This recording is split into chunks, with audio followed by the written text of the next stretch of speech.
Welcome to Largs, Scotland, and the 2012 470 European Championship hosted at Largs Sailing Club, where many of the world's top sailors have gathered in this beautiful seaside town, only about 30 miles from Glasgow, to claim the European title.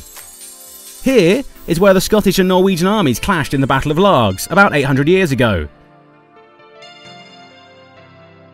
Today, the weather conditions were shifty and mixed up, with light to strong winds and stormy clouds just waiting to bombard the fleet with rain. At around 1100 hours when the athletes hit the water was ideal, with just a light breeze coming from the north, but all was set to change. With Olympic qualification now finalised and teams representing their nation at the 2012 Olympic sailing competition confirmed, the goal of the Europeans can be purely about championship success. For many, the 2012 470 European Championship will mark their final event before the Olympic sailing competition.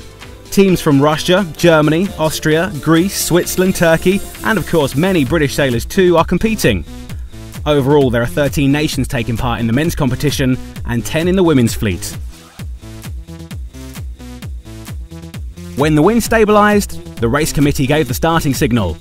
Most athletes started prematurely, however, so it was a general recall. The second start was once again favourable on the pin end, with very many of the boats starting on port. Among the front runners were Great Britain, Saxton and Mason. Bilstein and Hussel from Austria and Croatia's Fantella and Marinic were quite close, but at that point it wasn't certain which side would be most favourable up the windward leg, so anything could happen. During downwind, all sailors picked the left side though, so that they could benefit from sailing nearer the storm. The pair of Fantella and Marinic rounded on top, keeping a safe distance from the Brits and also Skocek and Nebo from France. Some really crowded rounding from the rest of the fleet, to be expected, since they are all so close together at the gate. There was much shifting of positions before a clear picture could emerge in the overall results.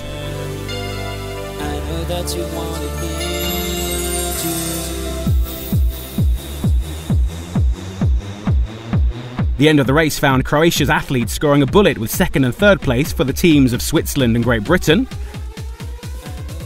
The Greek team of Kamparidis and Papadopoulos didn't do so well on the other hand. Meanwhile, the French pair of Skocek and Nebo had lost ground and were now sailing next to their teammates Moisson and Berthia, while the Germans were left at the very back of the fleet, where competition remained as fierce as at the front.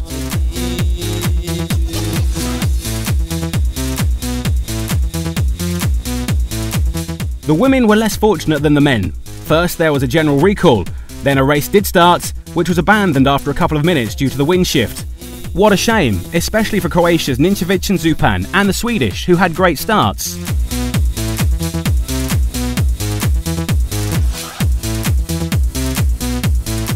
When the race started again, it was Vigeland and Ainsworth from Great Britain that had the best start at the committee boat end, with the Croatians not in quite such a strong position this time. Their performance did improve, however, after they took advantage of a gust of wind shortly after the start. The Irish pair of Kissane and Tidy also started out great, but turned out to be the OCS or over the line at the start. Few teams headed to the right side in the first upwind, with Burnett and Stewart from Great Britain tacking first, so that they could cross the fleet. And the wind also increased at that point. Time for some hiking. Russia's Kyrilik and Dmitrieva managed to round on top, with the Slovenian pair of Mrak and Cern on their heels. The reach to the outer loop of the course would be very tough, and a fast one too.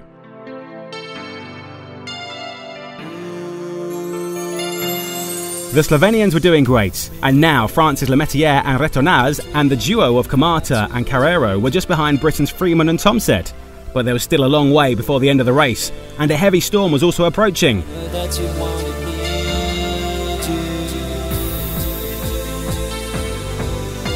So this was one tough race, but let's hear what Enya Ninčević had to say about what happened on the first day. So today it was a long day, pretty much. At the beginning it was a little bit lighter wind, but the wrong direction. Then the boys started, girls of course waited.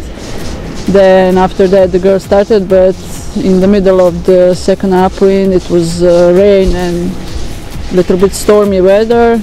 It changed a lot in the results, and then we finished and come back home with one race.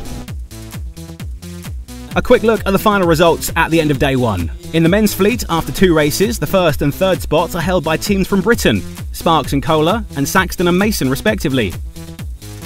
In the women's fleet, the German pair of Bockmann and Panushka are first, with Wengerlin and Ainsworth from Britain in second, and Mrak and Cern from Slovenia in third.